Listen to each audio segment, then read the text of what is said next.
when we translate in Saudi versus the UAE versus Levant, each and every country has its own style when it comes to translation.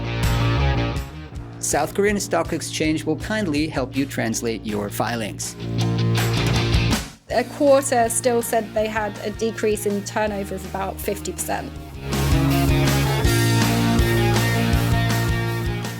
Welcome to SlatorPod, episode 41. Hello from Zurich. Hi from London. 41. It's getting very close. Next episode will be my age. It's getting close. Okay. Yes. We're going to run out of numbers. We're going to run out of numbers. We're going to go past the numbers, and we're going to go far with this podcast. We're going to go to the 1,000th, right? Really special episode today. Really looking forward to it. Today, our guest is Nour Al Hassan, the CEO of LSP Tarjama. I hope I pronounced this correctly, but we'll be able to check in very soon. So, Tarjama has been a fast-growing LSP, and I really want to know the story behind it. It's from a region that I personally have very little experience in, what they call the MENA region, right? The Middle East, and they just add the North Africa to it, but Middle East. So I'm really looking forward to that. And then we have a special announcement to make. Today we launched Lockjobscom. Yay. Very proud. Yay. What's Lockjobs, Esther? What is it? It is a language industry jobs site. Language in industry a nutshell. job site. It says, as you say, what's the thing? It's what's on the can, or it does what it says on the tin. It does what it says in the tin. It's localization jobs. Yes, that's right. By extension, translation, interpreting, etc., etc. Yes. But yeah, the full language industry bread. So we launched this today.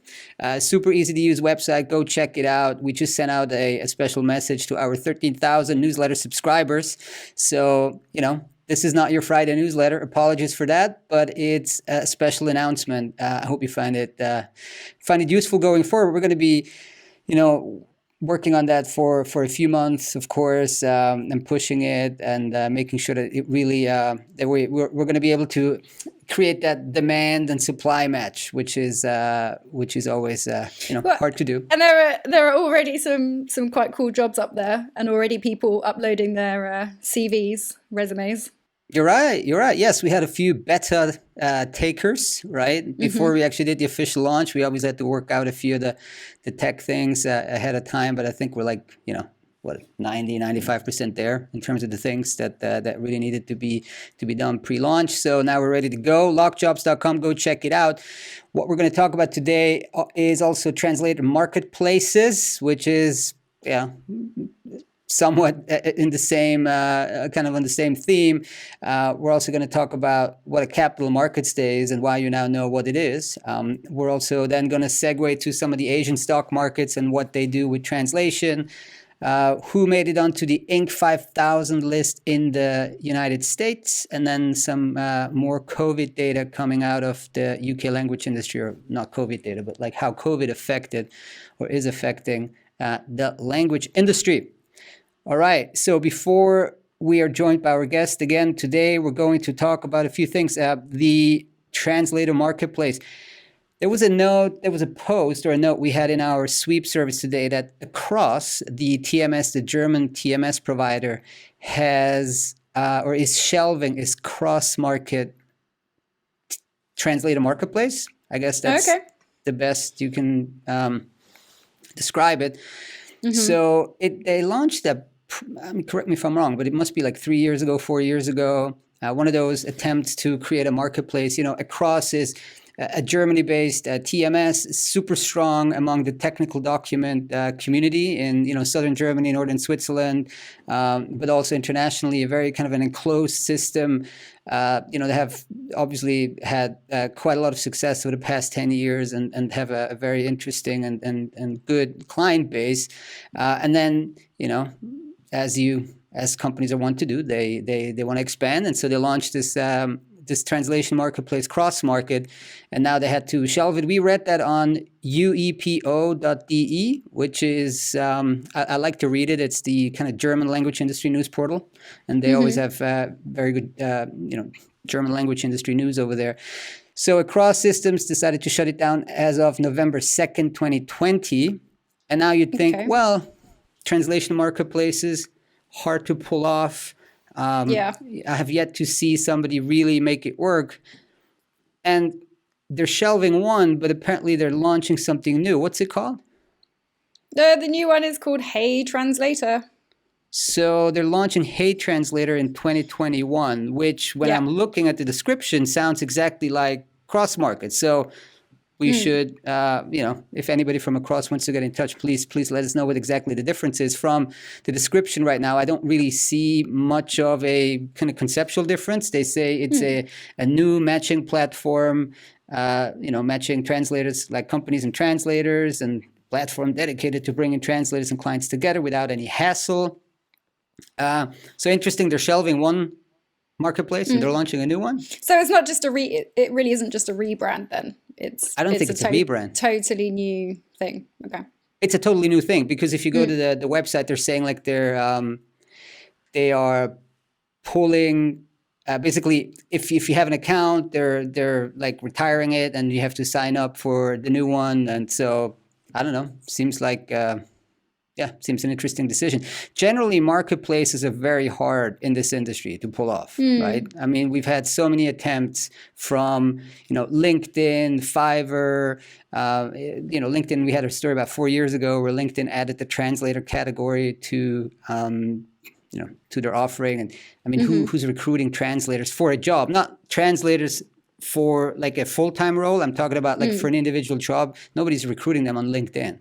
And on Fiverr or Odesk, those categories never really took off either, because it's easy to aggregate supply potentially. I mean, or easier, but it's very hard to aggregate demand. And then this industry is very complex. So it's not just, hey, I have a file, I'll send it to you, and then you translate it and then you get it back. But there's all these, thousands of variables. So so far, it's failed.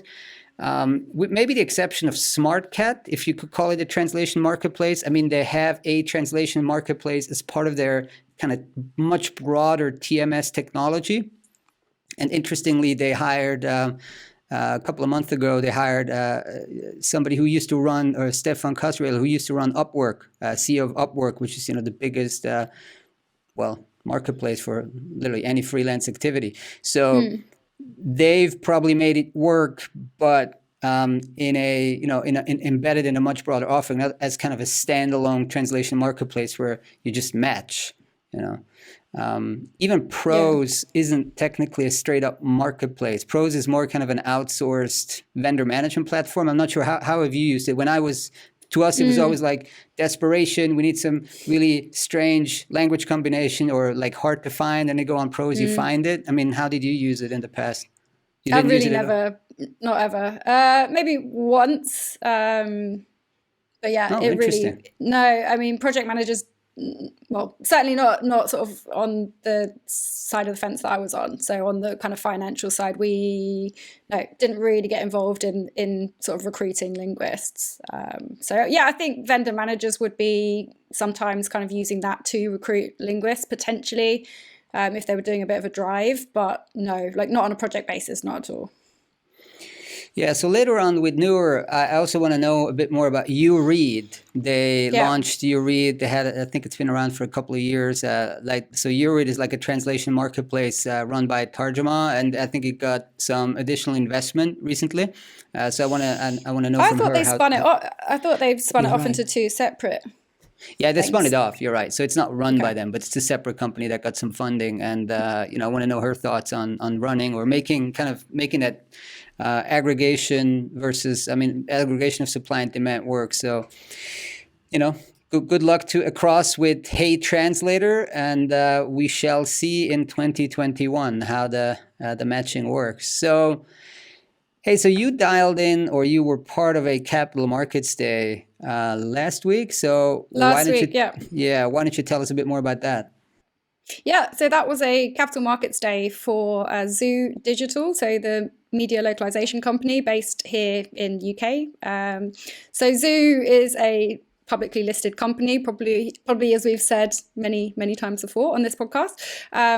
But yeah, so Capital Markets Day really is an opportunity for companies, Zoo in this case, but any company to provide updates or to talk directly really to financial stakeholders in the business. So it's typically off cycle where you wouldn't, and not sort of in the same vein as, like a quarterly update or trading update or those kind of things. So it's a way to talk to your potential investors, to your current financial stakeholders. Then the attendees get to sort of meet or interface with the management of the company, get more information around the company in general and then sort of various aspects of the strategy. So in this case, Zoo's focus was on so end-to-end software really for media localization, and also dubbing was kind of a big topic of the day as well. So yeah, there was a mix of speakers. I think 8 in total. 5 of them were from Zoo. So you had the Zoo CEO, Stuart Green, who's obviously spoken at SlatorCon and various different forums for us. Their CFO, the CCO, and as well as the VP of dubbing, Raul Aldana, who actually was the former creative director at Disney for Latin America. And he also used to voice Mickey Mouse.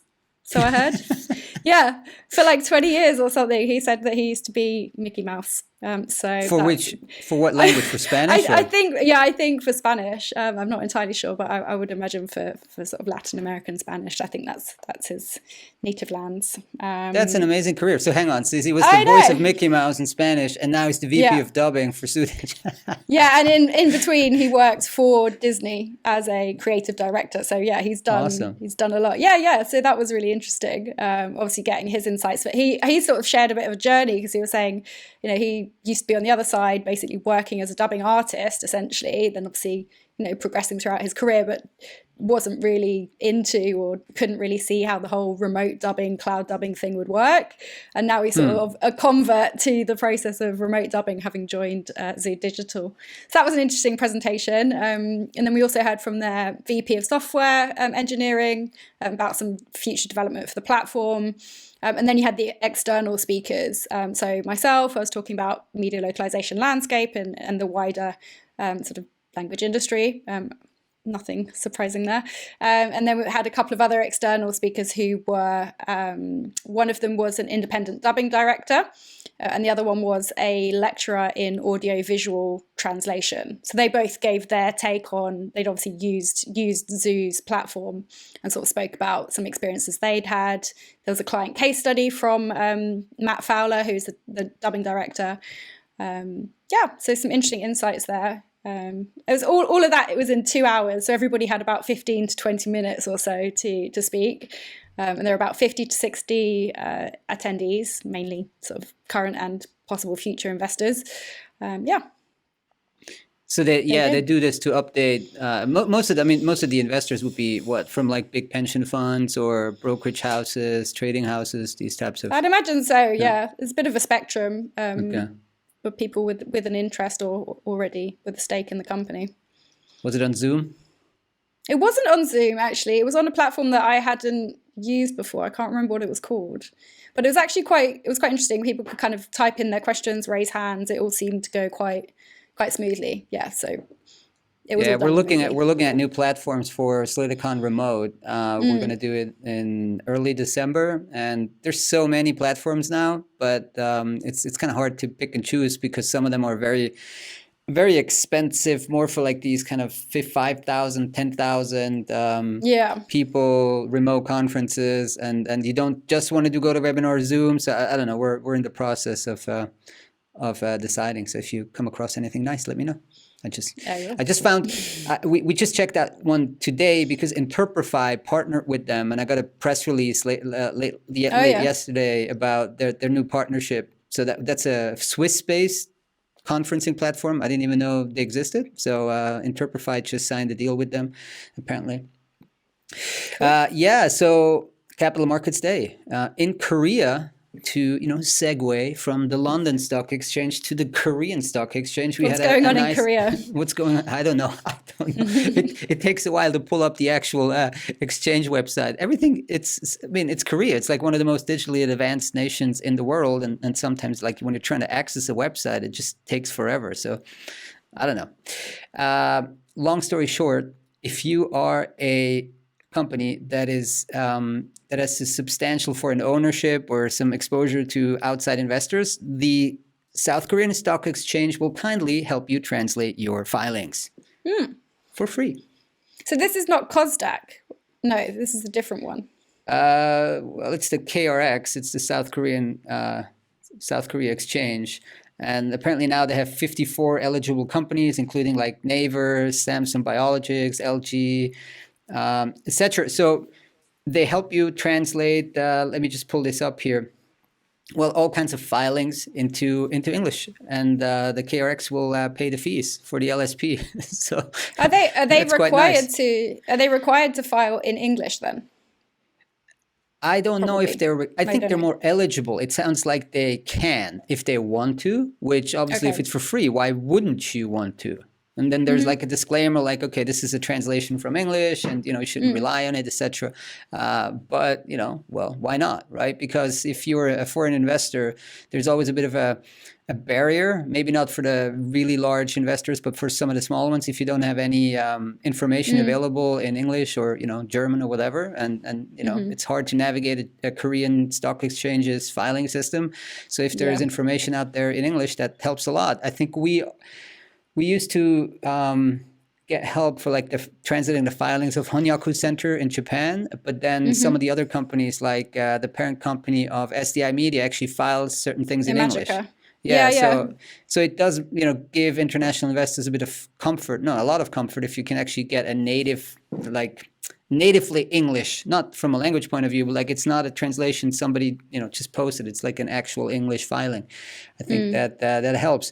Kind of reminded me of my time in Hong Kong, because in Hong Kong you have to file everything in two languages, in Chinese traditional for Hong Kong and in English. That's not like an option. You just have to. Like literally every single filing needs to be translated. That's why there's a giant market for translation, financial disclosure translation in Hong Kong. Every IPO prospectus, every annual report, everything needs to be filed in two languages. And there it's not an option. You just have to do it. It's mandatory. So and there's about 2,500 to 3,000 listed companies in Hong Kong. So imagine the volumes. There's a lot. There's like an entire sub-industry of LSPs just specialized on translating these filings.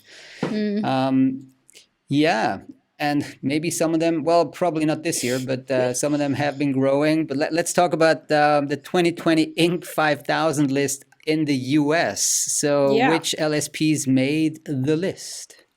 Well, so I don't think there are any new companies on the list, as in companies that haven't featured in prior years, but we have.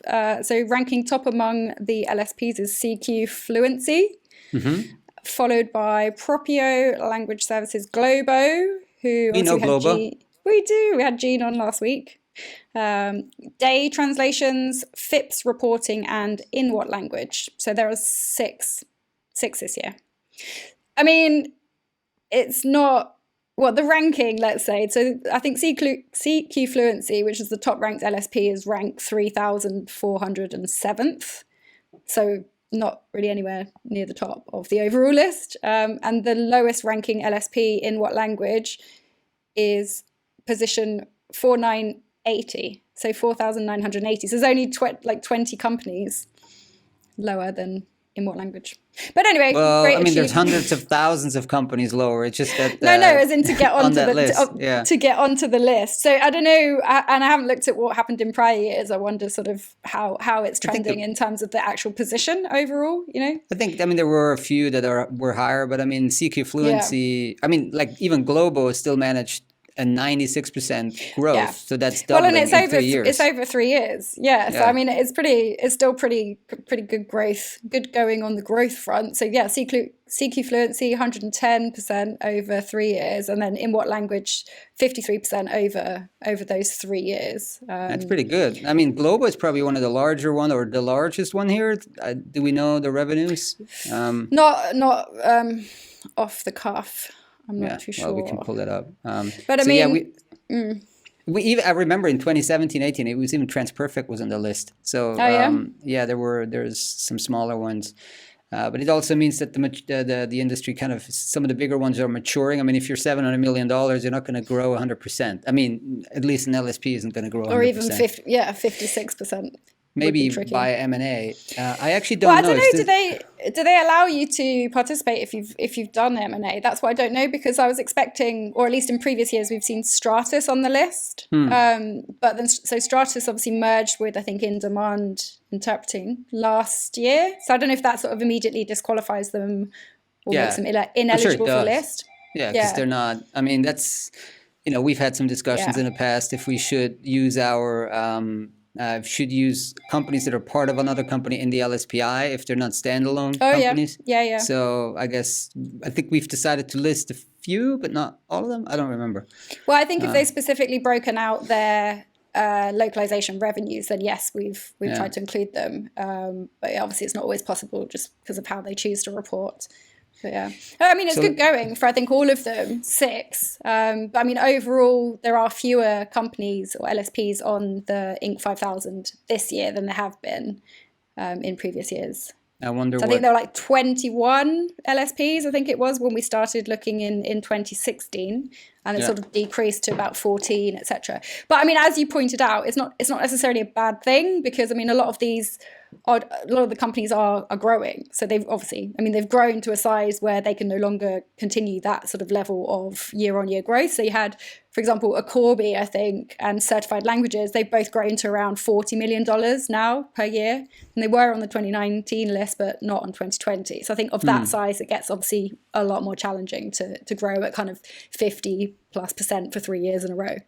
It's going to be so interesting what 2020 is going to bring because of COVID. I mean, does it mean that the language industry, since it seems relatively resilient, and we've spoken about this in the past, is it going to move up, or because others are going down, or is it because there's all these kind of beneficiaries of the COVID that they're going to, I don't know, maybe fall out? Because I would assume that even language services companies wouldn't grow as much in 2020. So maybe a few indications here are from the ATC survey. You had a quick look at what happened there. They do. Is that a September survey? Do they do this every month? Yeah, or? Okay, they have been doing it every month. Yeah, since so about that is May, the UK's. That is the UK's Association of Translation Companies, right? Yes. Yeah. Okay. Yeah. So tell us a bit about. Yeah. So it's a couple of highlights. Well, it's the UK ATC, I think, rather than ATC, the European one. Okay. The UK branch, yeah. So they had a survey, and they've continued to do this, I think, for the past sort of 5 months or so. And this one was actually the last in the series of coronavirus pulse surveys. They're going to sort of morph it into just a pulse survey, which will also take into account things like the impact of Brexit and start to ask people about that kind of... That one's coming again, huh? Yeah, I just read it. The European Union suing the UK, or what did I read this morning? Something like that. I don't know. What did you read this morning? I literally just read the headline that the European Union is suing the UK for like breaking the contract or something like that. Oh yeah. Okay, we shall refrain. Well, anyway, back to the happier times of coronavirus. No. But I mean, actually, this survey did produce some encouraging results. So this is good. So we've got 85% of LSPs who responded to the survey said they're seeing signs of recovery in the language services industry. So that's a big thumbs up. And then when they were asked about their businesses, most said that their businesses had been affected. But I think most of them also said it's now recovering. So you had about a quarter say that it's back to business as usual, or that they hadn't been impacted at all by the pandemic. So maybe some signs of stability and kind of recovery there. However, I think a quarter still said they had a decrease in turnover of about 50% in 50. September. Yeah, of over 50% in September versus the previous month. So there are some people who are still obviously feeling this very, very hard. And then on the employee front, so they've said that most LSPs who did put their employees on furlough, so on the UK government's job retention scheme, they had brought back those employees, had brought them back to work, which is good. However, more than a quarter of companies said that they are planning to make redundancies in the next 3 months or have already made redundancies. So it's a bit of a mixed picture still. Even if most people are sort of seeing now that there is a recovery. Okay. Yeah, still mixed picture. We just spoke to Oppostorf CEO Philip Meyer also when they announced the acquisition this week, and they're saying that they had a good year here in Switzerland. Not a bit of a dip in Germany, but overall quite strong. I mean, still acquiring companies. So I do think it's, as we've always said, it's kind of consistently inconsistent, right? Really depending on which industry you're in, you're feeling the impact. But it's interesting that ATC would stop calling it the COVID pulse survey. So I think yeah. How long? Well, I think it's just a recognition of there are other factors and other things, especially obviously for the UK right now. You can't just be talking about the impact of coronavirus. It might also be mixed in with other things that are going on. Okay. Well, let's see how the Middle East is faring, and is going to fare with our interview later on, or in a second, with Nour Al Hassan, CEO of Tarjama.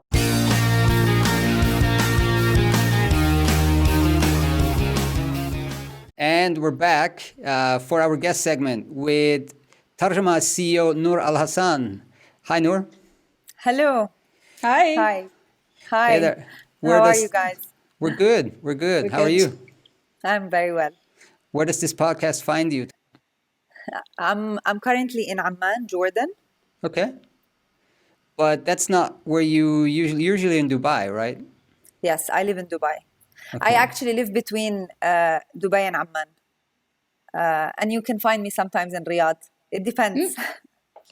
It's we're really eager to learn more about the region. It's actually one of the regions that I haven't traveled much and haven't done much business. So I'm personally very eager to learn more about it and the language industry there as well. So welcome to SlatorPod.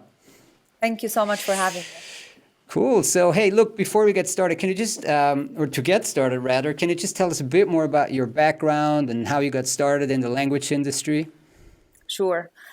So I'm a lawyer by education. I really stumbled on the language industry by coincidence. I was working at an international organization after graduating. And before that, even in event management. When I discovered that there's a huge demand and need for high quality Arabic translation, sometimes it was very difficult to be able to meet tight timelines. So the opportunity came to start a business in 2008, which I started in Amman, Jordan, and then relocated to Abu Dhabi in 2011, then to Dubai in 2012. Very interesting. So that's actually that's kind of a common thread. Many people stumble into this industry. Very few people, especially on the founder side, kind of deliberately choose it. In fact, last week we had Gene Shriver from Globo on the podcast, and he was also a lawyer, or he is a lawyer by training. So really? I guess there's a similarity. There's some commonalities. There's something about being a lawyer and looking for good translation. There you go. Does Tarjama have a meaning in Arabic or? Yeah, Tarjama means translation in Arabic. There you go. Massive. Even by the way, in Indian they actually say Tarjama. Oh wow! Oh, okay. And in Pakistan too, I heard it from so many people that Tarjama is actually translation in even other countries. That's good. It travels quite well then throughout the region. Nice. So, tell us a bit more about the origin story of the company and what's the business model in a nutshell. That how long you've been around, how long you've been doing this. Sure. So we've been around for the past 12 years. We started in Amman. And when we started, I was looking for good translators, and I managed to find great talent, were actually females, a couple of females that were working from home. And then we developed a great network of women across the Middle East to join the company, which helped the company in the early days to remain very lean. We didn't really have offices. We were actually working remote for the longest time.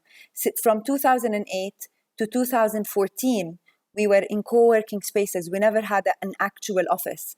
In 2015, we got the first office in Dubai. And then we had a very small office in Amman, which we actually upgraded. So we have like a bigger office in Amman. We managed to get an office in Riyadh. We have an office in Egypt, in Cairo now.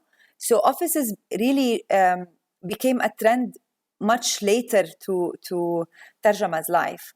And now, as you know, like with COVID, everybody's really working online. And it's very easy for the team to adapt because we've been always working remote. We have a lot of team members that we probably never met except online. So the company grew from just 2 employees to over 160 full-time team members. We have thousands of freelancers working with us in our network. We provide 50 plus languages. And we really became more than an LSP. We became really more of a tech-enabled LSP. We're building our own IP. So we have our own technologies, our own translation management system, our own machine translation, our own subtitling tool, our own OCR. So we're trying to develop everything that we need specifically for this market, for this part of the world. Okay. So in terms of the working culture, just to take a step back there again, this hasn't really changed for you. So you kind of, I mean, initially it was remote, then you had to set up the offices, and now with COVID, like the working culture has kind of gone back to its roots in a sense, or is that no major disruption? Back to base. Back to basics, yeah. Great. So for those of us who don't speak Arabic and maybe aren't so familiar with involved in like localization of Arabic, are there any kind of challenges specific to Arabic or the languages in your region that you can share with us? So Arabic language is probably one of the most difficult languages, as you probably all heard this before. It's a language that people think it's one language, where in reality we have almost 22 dialects. MSA, which is like the classical Arabic, is the common dialect between all countries, but still each and every country has its own, I would say, dictionary, even like glossary of terminology. We don't use the same terms when we translate in Saudi versus the UAE versus Levant. Each and every country has its own style when it comes to translation. And the difficulty when it comes to Arabic comes from the cultural aspect of the language, the difference in the dialect, and as well, not a lot of Arabic content is available online. So if you compare Arabic content versus other languages, I would say we're almost 3%, if not under, online, versus English is almost 67%. So there's that element as well. This is why probably when you want to talk about machine translation, when Arabic, I would say even using Google Translate versus using Google Translate from English to Chinese, probably you find that being more, I would say, understanding or usable versus when it comes to Arabic. So clients still rely more on human translation in this part of the world versus MT. We integrate MT with our team members, but not for everything. And on the engineering side, like the difference of direction in the text, etc., when you do like layouting or and localizing websites or apps, is that a major challenge or kind of a solved problem? It's a problem that we solved internally in this part of the world, but for sure, if it's completely different, it's the other direction. It's like translating Hebrew or other languages. So technically, you need to have everything. Anyways, any technology you build today is, I would say, it's agnostic. So it doesn't really matter, but you need to make sure that Arabic is is really at the core of what you're building, especially for people like us that are dealing with our clients in the Middle East. Like when it comes to OCR, we can't use an OCR off the shelf because we need really something specifically for Arabic. Same for MT. We can't use MT that's open source. We have to use an MT that's done by us internally from a quality perspective, at least to Arabic. Mm. And to dwell a bit on you mentioned some different variants of Arabic. Like, is that a major driver of the business, that you need to like translate, localize into some of the different variances, and like you need to have people in those specific countries to really, kind of get the linguistic quality right? Can you just tell us a bit more about what's different if you translate for Jordan, for Morocco, for Saudi Arabia, etc.? It's completely different. So what we currently have in our setup is we have subject matter experts, editors, linguists from each and every country for each and every market. So in reality, when we translate, I'd give an example, e-commerce. If you're translating e-commerce for the GCC, it's completely different than translating e-commerce for Jordan or Levant or for Morocco. You can't have the same translator do the work, because the client will immediately tell from how you translate certain terminology. So for each and every country, we have different type of translators. And you mentioned there that you'd moved the business from Amman, and you're now based in Dubai. I know many people will have visited Dubai, but what is it like to own and run a business based in Dubai? So I didn't move the business from Jordan to Dubai. What I did is, Jordan has been since day one our largest office cost center. Okay. Same for Egypt. Dubai, we have more of the sales team, even some of the technical teams, even some of the linguists are there. Dubai is more of a cosmopolitan city. Most of the international cities, multinational businesses are actually in the UAE today. So for us, it's been a great hub to expand and grow our business. And from that, you could eventually branch out to other countries. So we felt like the move from Amman to Dubai was the first step for the business to grow substantially.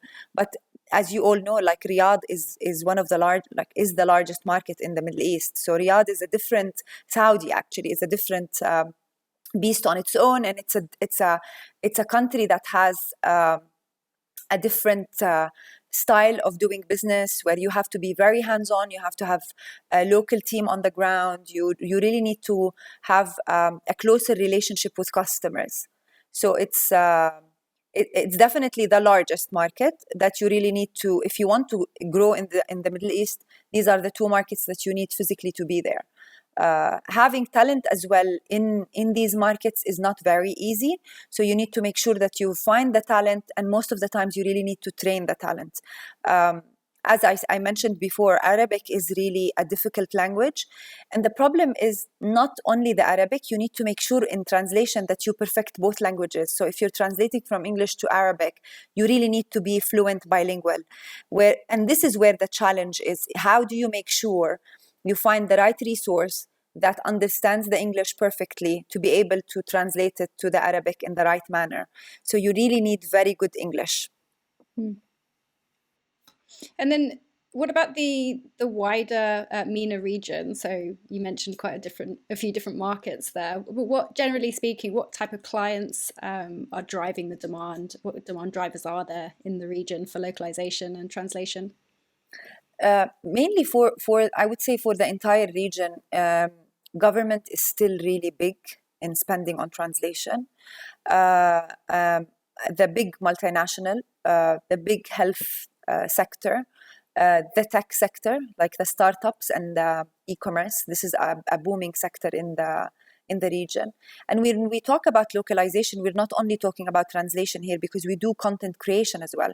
And content creation is as actually even bigger than translation now. Everybody wants to go digital. So a lot of the businesses that you see today I would say that we're a little bit behind compared to the world when it comes to actually being online. So now you're actually seeing previous to COVID and now with COVID, things are exponentially growing in the digital perspective. So everybody wants to be online, and that's driving more localization and more content creation. Very interesting. So that's very complex, right? So is that one of the reasons why you decided to build a fully kind of proprietary TMS? Like, what was the decision-making process? Because in this industry, it's always, are we going to buy? Or are we going to kind of build like from things we buy and we build our proprietary kind of stack, or like fully from scratch? What was the decision-making process for you guys? So for us, when we decided to be actually tech-enabled and use TMS like 7-8 years ago, we used third party. And which was actually great because for us, it did actually the job. We managed to use third party. It actually served the purpose for a while. But for us, as you know, for any LSP, you have to own your core technology. And it's very important for us to use it and make sure that some of the features that are missing are specifically customized to our needs, to the needs of our customers. So we took a decision to build it specifically for our needs, the needs of our customers, and for owning our own IP and growing the value of the business and actually being able to sell the TMS to our customers. And this is another thing that's actually we're currently working on with our customers, introducing this technology to them. We have probably like the largest set of customers in the Middle East, and we have great relationships with the customers. So why not build our own technology and make our clients benefit from it instead of just like using third party? Yeah, and there's also all of these different features they want, and you can customize it a lot better, exactly, right? Exactly. And we have our own internal like tech team in-house. We've been building for the past 2 years, so we feel like more confident about it. How do you manage this as the CEO, but also a lawyer, right? So you're probably not a computer programmer by training, so at all. But so where do you put your priorities as the leader of the business, as the CEO? Is it strategy, sales and marketing? Are you out there with the customers all the time trying to acquire business, or is it probably not engineering, right? So where do you put the priorities there? So I will tell you, my priority is 2 areas. It's definitely the strategy of the business, driving the vision of the business, where we want to be and where we want to head. But I'm a business development person by heart. Like, this is what I do every day. For me, this has been how Tarjama grew substantially. And this is something that I spend most of my time doing. So I stay in touch with my customers. Again, having said that, I stay close to the product, and we have a great CTO and a great chief of product that I stay in touch with them all the time just to understand what we're building day to day, any challenges that we're facing. But what I do every day is definitely strategy and BD. Get it. And can you tell us a little bit about URead? Because I know there was some news around that recently when it was spun off from the business and got some funding. So I'm interested in knowing, what is it? Can you tell us a bit about it? And maybe more broadly, do you see some challenges in sort of getting translation marketplaces off the ground and up and running? Absolutely. So I'll tell you what, in 2016 is the year that I took a decision to build tech. So the first thing we did is build a marketplace for translators and content creators. Why? Because we kept, like, the main challenge in Tarjama was not getting business. The main issue was how do we supply our customers with the best resources possible without incurring more expenses on the company by recruiting full-timers. And again, there's a continuous issue with freelancers. How do you make sure that they're going to deliver on time, the quality? So we built a platform that's super sophisticated, that has an academy within it that we can train people, and has automated tests for all the languages we need, all the type of services that we need, from subtitling to content creation to translation into all the languages that we currently have customers working with all the time. In 2017, actually 2018, we started engaging with an investor. So Tarjama bootstrapped from 2008 to 2018 without any investor. And that was by design. I didn't want any investors because the business became profitable, it grew. And when I started building more on the technology, I felt now the valuation of the business is higher, I can engage with investors. And we got the first investor in 2019. After that, I felt like if I keep YouRead as a marketplace only for translation and content creation, where we built really a very sophisticated technology, it's really unfair for the business. And I felt spinning it off completely from the business, adding more verticals to it, and building another freelance marketplace for the MENA region. And when I talk about MENA, I'm talking about MENA, Turkey, Pakistan, all the areas around us. Because a lot of customers today, due to budget constraints, don't want to hire full-time. A lot of customers suffer when they want to hire freelancers, and they don't know how to find them. So sometimes you opt having full-timer where your capacity of business doesn't need them full-time. You need them for a short period of time, and then what do? Nobody really wants to keep paying Social Security, all of these expenses for full-timers. And again, a lot of freelancers today, if you engage with them in the Middle East, they'd love to have 3-4 freelance jobs instead of being 9-to-5 type of employees. So we decided after the investor came on board to spin it off completely as a separate entity, hired a great CTO, CEO, and a set like superb team members that are passionate about it. 2 of them were originally from Tarjama. Actually, 3. The 3 of them were from Tarjama. And completely separated the business and attracted a large VC from the Middle East to inject cash in it. And we acquired the largest marketplace in the Middle East for the talent, not for the technology. We took just the talent. It was a talent acquisition, and we increased actually the capability from 35 only linguists to actually 125, from developers to designers to animators to all type of other services. And it's a completely different set of business. It serves Tarjama from a certain point of view, like we rely on them sometimes to supply us with talent, but we are one customer out of many customers that can actually benefit from this marketplace.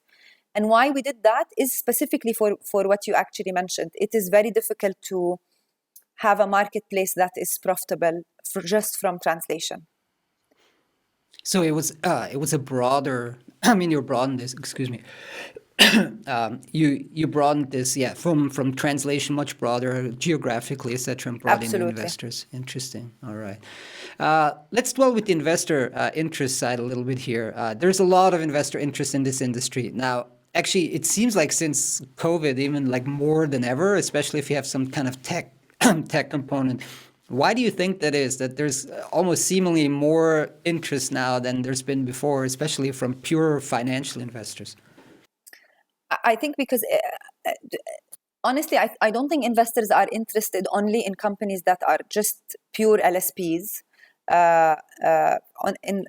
From a traditional point of view, unless they are interested in the client acquisition and a little bit on the talent. Most big investors today are interested in any business that has probably hybrid, like has a traditional or has a business and at the same time has technology.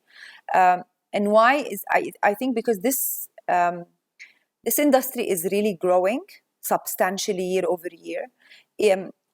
Although everybody keeps saying that the MT is going to disrupt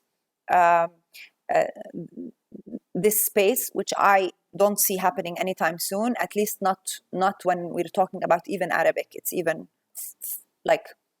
far.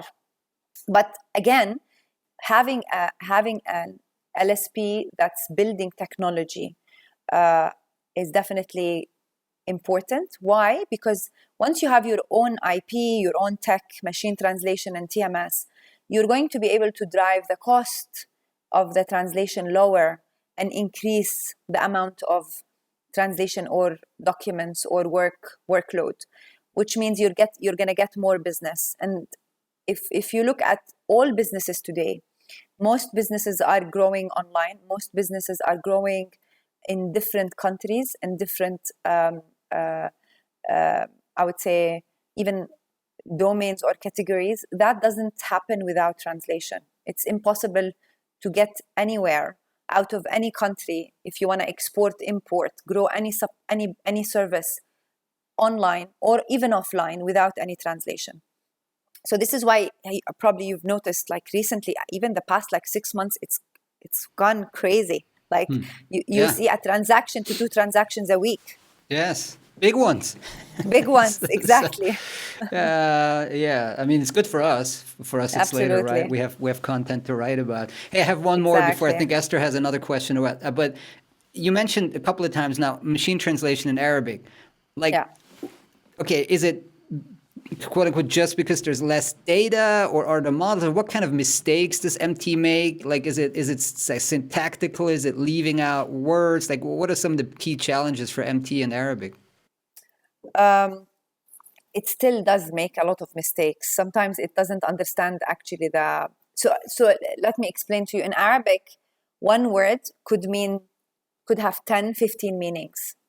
So if the machine translation until now understands sometimes the context, most of the time it doesn't.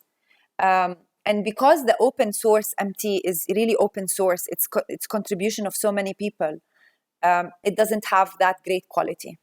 So we took a decision to build our own. We have the network, we have the linguists, we have the data, and we felt cleaning our MT is actually the best. We've been in this business for 12 years. We have a ton of data, so we might as well just benefit from it. Because in reality, I want my team to benefit from it. So if I get my team any access to any MT, they're going to come back to me with bad feedback, specifically on domains, on certain domains, where in reality we have been really translating tons of work.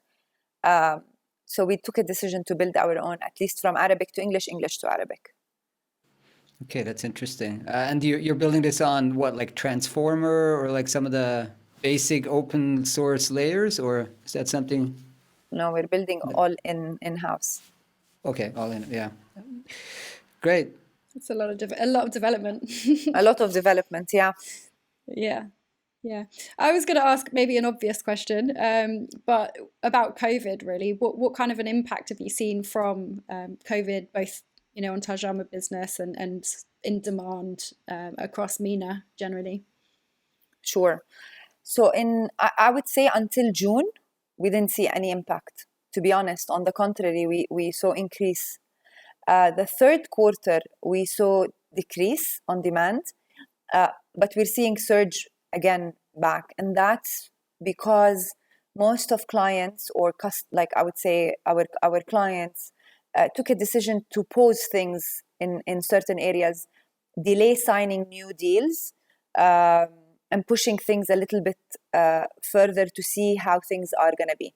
Having said that, we actually saw some of our, we signed some contracts and some deals, some customers decreased like 30%, 40%, 50% on the retainer, saying that just we have to minimize cost.